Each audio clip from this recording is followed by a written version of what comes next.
Spent some days where I couldn't even get dressed. Life stops. You just want it to go away.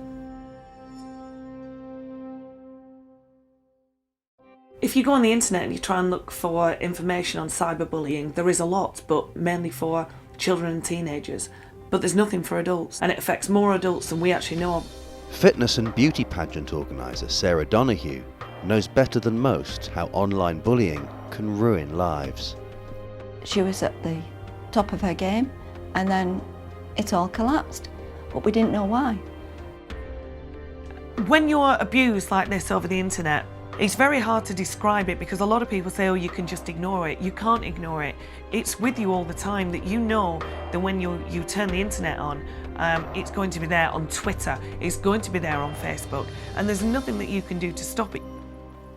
Before running pageants, Sarah had been a champion in both powerboating and fitness competitions, and she was surprised at how deeply she was affected. I'm naturally a very strong person. I'm not the sort of person that I ever thought could become a victim. This broke me.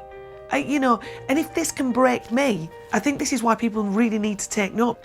I was very surprised in the way it affected Sarah because, in all honesty, I'd never seen her cry before. We'd been together for a couple of years at that point. I'd never seen anything affect her in this way.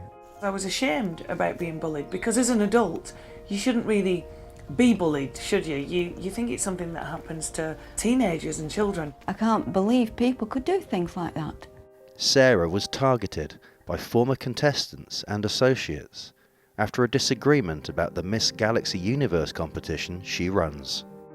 In the first few days you just think, oh, it's silly, it'll go away. Then it gets worse and then more people join in. You start getting threats, people start saying really nasty things, and then people that you don't even know join in.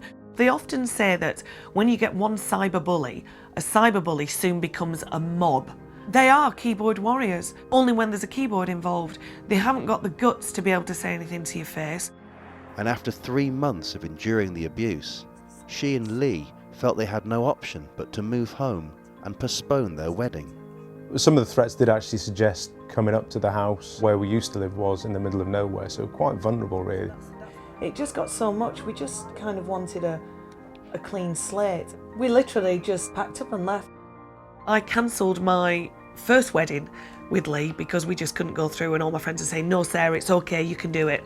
I said, no, I can't do it. How can you expect somebody to focus on what will be the biggest day of their life when they can't focus on anything else other than the abuse she was getting online?